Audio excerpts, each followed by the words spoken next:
신율의 뉴스 정면 승부 2부 시작하겠습니다. 오늘 2부 정면 인터뷰인데요. 오늘 만나보실 분은 검사장 출신이시죠. 더불어민주당 박규택 의원 연결해서 지금 탄핵 심판에 관한 입장 들어보겠습니다. 지금 전화 연결되어 있습니다. 의원님 안녕하세요. 예, 안녕하십니까. 박균택입니다. 예.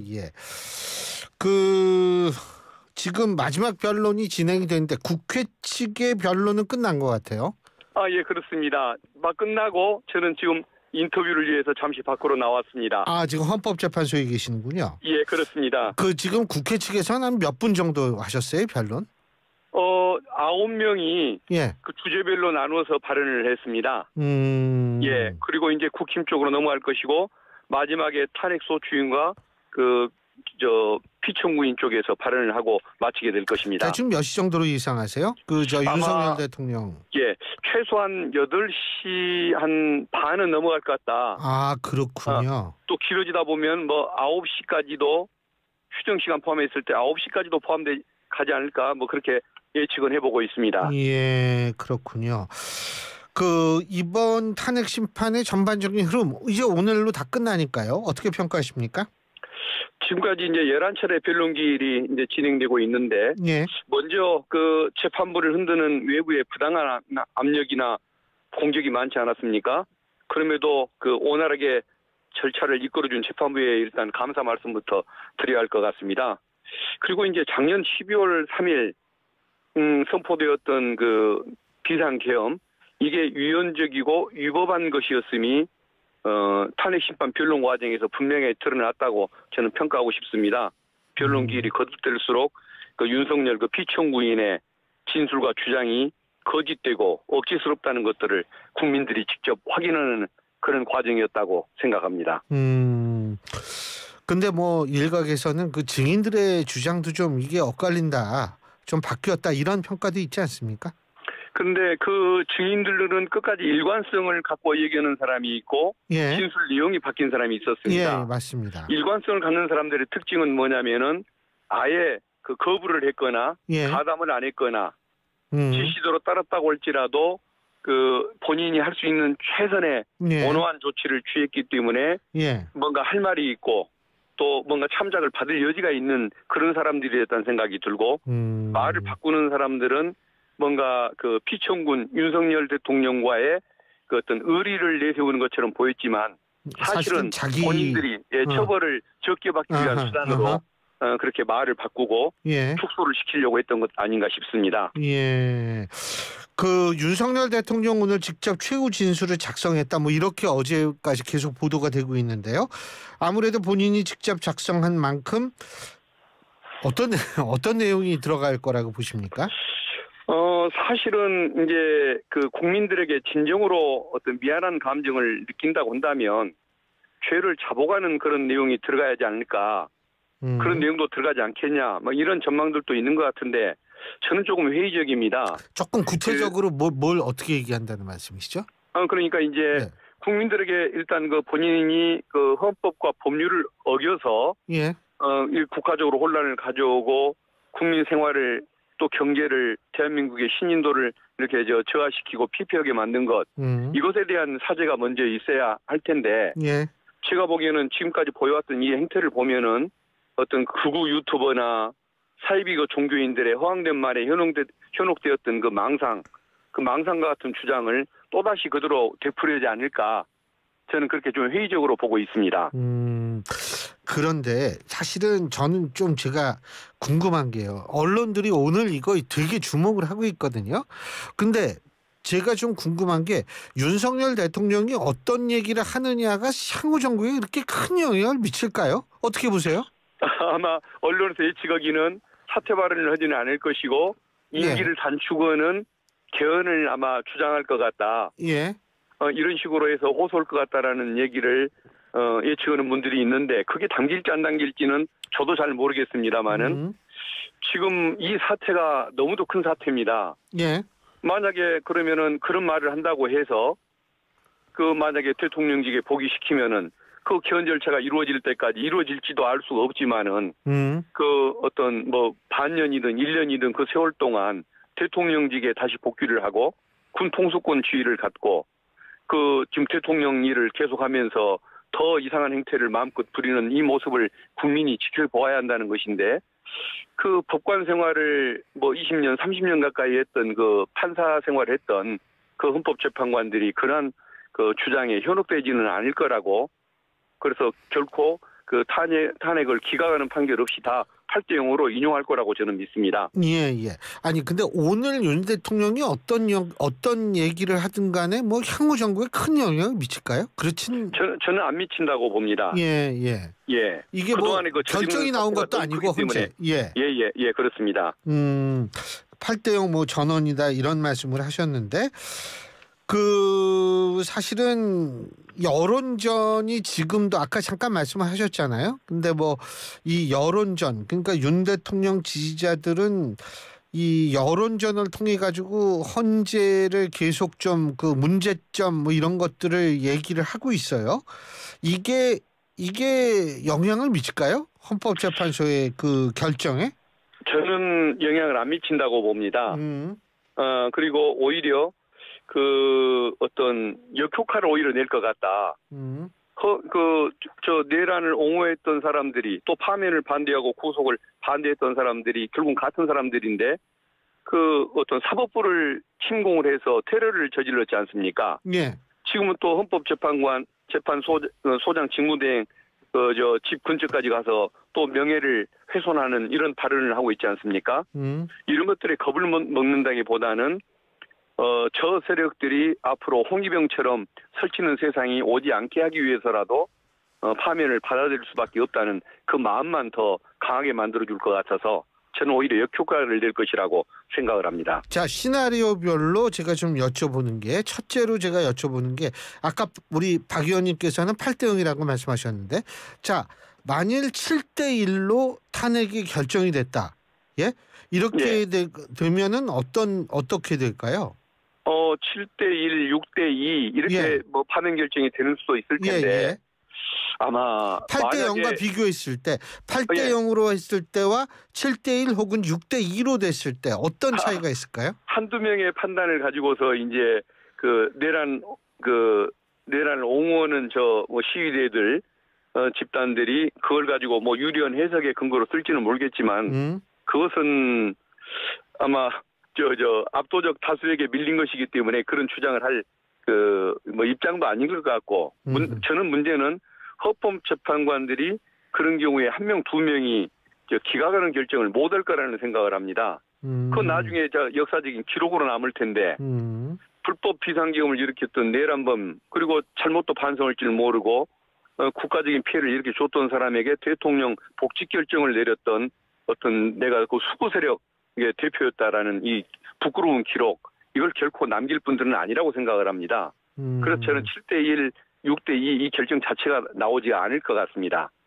그래서 8대 0이라고 보는 겁니다. 예.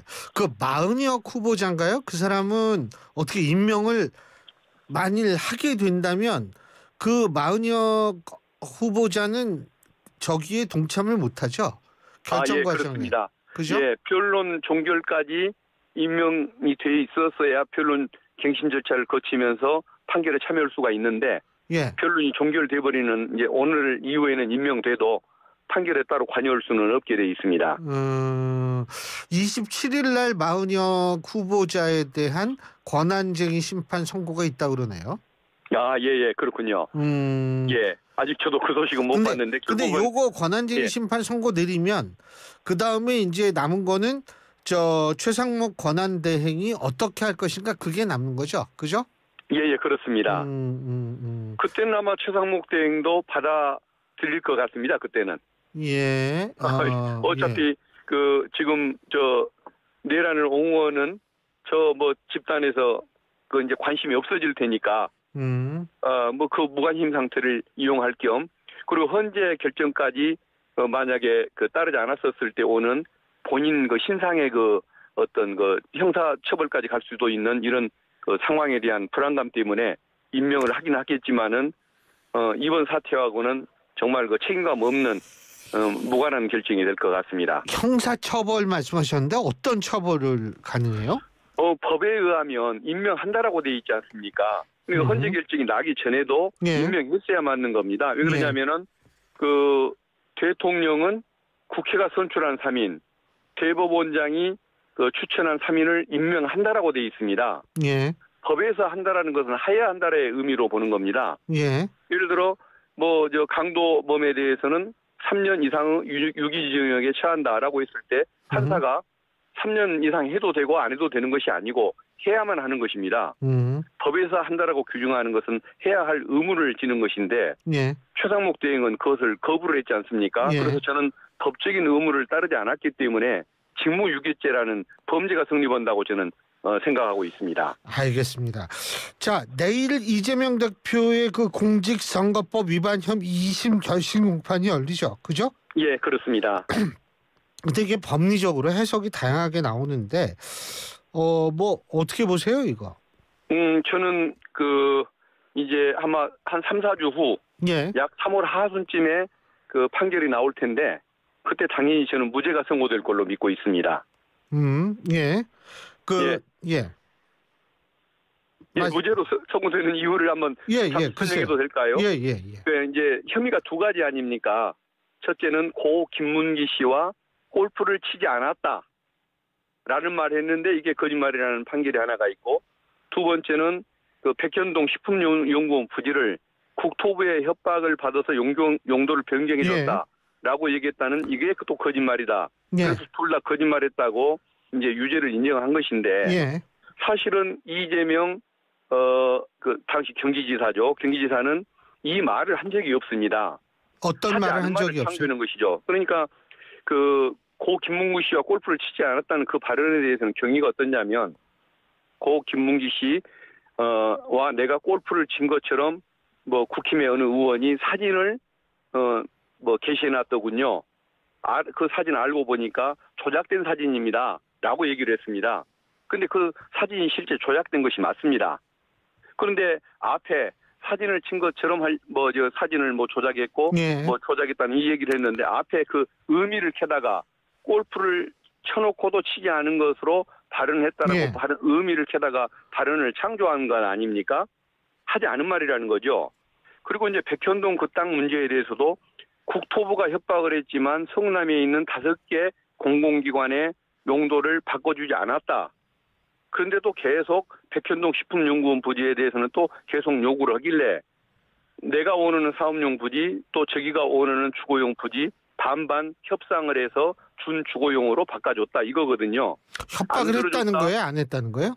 그러니까 협박이라는 것은 이제 해석의 문제겠죠. 21번에 압력을 넣는 그런 그 부담을 느끼는 공문을 보냈는데, 이게 협박이냐 아니냐는 이제 별개의 문제고, 과장된 표현이냐 거짓말이냐 이걸 떠나서 그런 말을 한 적이 없다는 거죠. 그러니까 협박을 받았지만 안 바꿔줬다. 또 다른 새로운 요구가 있었고 그중에 고민하다가 절반을 받아줬다는데 협박에서 바꿔줬다고 말을 창조를 해버렸습니다. 그러니까 그것은 짜집기를 통한 언어의 창조인 거죠. 뭐 직무유기 이런 단어를 사용했던 기억은 있거든요. 예, 맞습니다. 그죠? 직무유기 등으로 뭐 고소할 수 있다라는 식으로 얘기를 했던가요? 예. 이러면서 그러니까, 협박을 했다 이런 식의 언급을 하지 않았나요? 징계 등을 한다. 라는 얘기를 했다는 건데, 근데 실제 그런 공문이 있습니다. 그러니까 있어요? 그런 공문이? 예. 이 토지 용도 변경과 관련해서 그 얘기가 있는 건 아니지만은 중앙정부의 시책에 협조하지 않는 자치단체장들에 대해서는 무슨 징계라든가 이런 불이익을 준다라는 공문을 보낸 적이 있었습니다. 그게 이제 국토부에서 토지에 대한 것은 아니었지만 그런 공문들을 시달은 것이 있고, 이게 포괄적으로 해석할 수 있다 이 말씀이신 것 같은데요. 예, 그렇죠. 그리고 또 심지어 박근혜 대통령은 그 지방 분권 회의회 때 참석을 해서 이 식품연구원 부지 이걸 직접 거명을 하면서 좀 용도 변경에 협조를 해라라고 대통령이 언급을 했습니다. 그러면 중앙정부에서 예산을 타가 쓸 수밖에 없는 지방정부가 중앙에서 공문을 20번 가까이를 보내고, 그리고 대통령이 콕 집어서 여기는 꼭 바꿔달라고 얘기를 하는데, 그것에 대해서 심적 압박감을 느낄 수밖에 없는 그 상황을 협박이라고 표현해서 이게 허위사실인 것이냐. 더구나 그것마저도 식품연구원 부지에 대해서 협박했다는 얘기를 직접 한 것도 아닌데 이 얘기를 했다고 볼 수 있는 것이냐. 그래서 저는 이것은 어떤 악마의 편집이 이루어진 창조된 그 발언이라고 보는 것입니다. 물론 국토부는 협박하지 않았다고 얘기를 하고 또 협박이라는 용어를 쓰지도 않은 것은 맞지만은 20번 가까이 보낸 그 공문을 가지고서 지방정부가 심적 압박을 느끼는 건 당연한데 그 느낀 걸 가지고 직무유기란 표현이 있었습니까 없었습니까? 예, 다시 한번. 직무유기란 표현이 있었습니까 없었습니까? 직무유기인가 뭐 그런 표현이 있었을 겁니다. 직무유기 등으로 아니 그러니까 아마 국토부에서 그런 표현을 썼습니까 안 썼습니까? 그 총리실하고 행안부에서 지방정부에 보낸 일반적인 공문에 그 표현이 들어가는 건 맞습니다. 일반적인 공문 알겠습니다. 이 토지 용도 변경과 관련해서 보낸 공문이 아니지만 알겠습니다. 중앙시청 협조하지 않는 자치단체장은 친지한다는 얘기가 있었죠. 문책한다는 얘기가. 예. 자 어쨌든 뭐 지금 다음 뭐 좀 있으면 이제 판결 보통 3주 뭐 이 정도 부분 나오나요? 그죠? 예, 복잡한 사건은 한 4주 보통은 4주인데. 조금 땡겨지기도 하고 너무 뭐 복잡한 사건은 5주를 가기도 합니다만은 한 평균 내에서 한 4주라고 본다고 한다면 3월 하순에 결론이 나올 것 같습니다. 그리고 또 다른 문제인데 명태균 특검법 말이에요. 이거. 이거에 대해서도 상당히 좀 뭐라 그러나 국민의힘 쪽에서는 의도가 있는 특검법이라고 생각하는 것 같은데 어떻게 보십니까? 그렇게 볼 수는 있겠죠. 왜 그러냐면은 저쪽에 대선 후보로 언급되고 있는 오세훈 시장 홍준표 시장이 뭐 정치자금 수수나 여론 조작에 혐의가 있는 것으로 거론이 되고 있으니까 저기가 그렇게 느끼는 것은 충분히 그럴 수 있겠다는 생각이 듭니다. 그런데 법 위반 혐의가 있으면은 수사를 해서 혐의를 밝혀야 하는 거 아니겠습니까? 그동안에 이재명 대표에게 들이댔던 3년간 70명의 검사를 동원해서 3년간 지금까지 수사하고 있는 이 잣대라든가 의지를 명태균 사건에 100분의 1만 적용했어도 이 사건은 이미 마무리돼서 재판이 진행되고 있을 겁니다. 그런데 검찰의 수사가 지금까지 진척도 안 됐고 이제서야 뭐 넉 달이 지나서 중앙지검으로 이송하는 이런 조치를 취하지 않습니까? 검찰이 이런 모습을 보일수록 특검 수사의 필요성은 더 강해질 수밖에 없고 김건희 여사든 오세훈 홍준표 시장이든 범죄 혐의와 관련이 있으면 저는 수사를 해야 하는 건 당연하기 때문에 검찰이 불신을 받고 있는 이 상황에서 특검법을 추진하는 것은 당연하다고 보고 있습니다. 근데 이제 논리가 뭐냐면 검찰의 수사 결과를 봐야 된다. 이런 논리는 어떻게 보세요? 검사장 출신이시니까 더군다나. 옛날 같으면 맞는 얘기인데 이것은 검찰에 대한 불신 때문에 시작되는 수사 아닙니까? 그동안에 검찰의 수사를 지켜오면서 뭐 도이치모터스 사건, 명품백 사건, 뭐 최혜병 사건, 뭐 어느 것 등등 지금의 수사기관들이 제대로 하는 건 없었지 않습니까? 그래서 그 불신 때문에 하는 건데 그걸 지켜보자는 얘기는 하지 말자는 얘기하고 똑같은 것이겠죠. 그래서 받아들이기 어려운 것입니다. 김건희 특검법은 어떻게 돼가요? 상설 특검으로 다시 발의했죠? 그렇습니다. 상설 특검으로 발의했는데 거기에는 이번에 명태균 특검법에 들어가 있지 않은 여러 가지 뭐 명품백 사건, 도이치모터스 사건 뭐 등등 뭐 이런 뭐 인사 개입 사건 이런 것들이 거기 수사 대상으로 거시가 돼 있는 걸로 제가 기억을 하고 있습니다. 근데 이게 상설 특검으로 발의하면 사실은 뭐 거부권이고 뭐고 필요 없는 거 아니에요? 지금 통과되면 그냥 하는 거 아니에요? 근데 지금 최상목 대행이 특검을 임명해 달라 추천해 달라고 그걸 안 할 수가 하는데 있구나. 그걸 안 해버리는 방법으로 지금 기존에 지금 상설 특검법을 지금 거부를 하고 있는 상태입니다. 그렇군요. 그렇습니다. 원래는 그러니까 그 임명만 하면 그대로 할 수 있는 건데요, 그죠? 그렇습니다. 임명 절차를 이번에는 거부를 하고 있는 겁니다. 자 그리고 어제 법무부 장관 탄핵 심리도 또 열리지 않았습니까? 근데 헌법재판관이 직접 째려본 것도 이 탄핵 사유에 포함됩니까? 뭐 이거 물어본 것 같더라고요. 어떻게 보십니까? 상황에 맞게 질문을 하셨을 거라고 생각하고 제가 평가하기는 좀 그런 것 같습니다. 그 검사 3명에 대한 탄핵 심판도 종결이 됐죠? 그죠? 그렇습니다. 이거 법조인으로서 어떻게 판단하십니까? 법조인 출신으로서? 아마 헌법재판관들은 증거와 엄격한 법리에 따라서 판단을 할 거 아닙니까? 그렇기 때문에 이 부분 결정이 어떻게 할 거라고 제가 이 부분을 단정하기는 어렵습니다만은 김건희 여사를 명품 백스 사건이든 도이치모터스 사건이든 부르지도 못했고 또 주가 조작 세력과 수시로 통화를 해가면서 주식 거래가 이루어졌는데 소환조차 없이 소환 조사를 받았던 거죠. 오히려 불려가서 조사를 하는 식이었는데 그런 식으로 해서 압수수색도 한번 제대로 안 하고 무혐의 처분을 해버렸지 않습니까?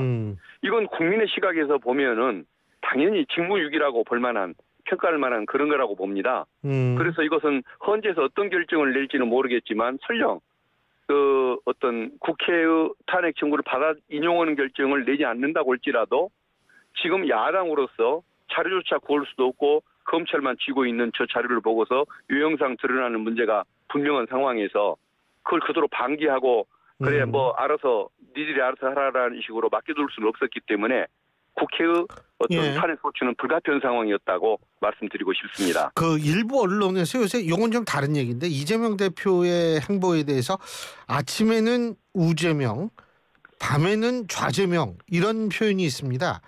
그러니까 이게 이렇게 이 헤드라인을 뽑은 경우가 있는데 어떻게 보세요? 이 사실 좀 갈피를 못 잡겠다는 주장인 것 같은데. 민주당의 정책이나 이재명 대표의 그 정책이나 이런 것들이 보수적 요소와 진보적 요소, 또 성장을 중시하는 요소, 복지를 중시하는 요소가 다 있는데 이게 이제 단편적으로 그때그때 행사와 발언에 따라서 전해지다 보니까 이제 그런 식으로 공격하는 이제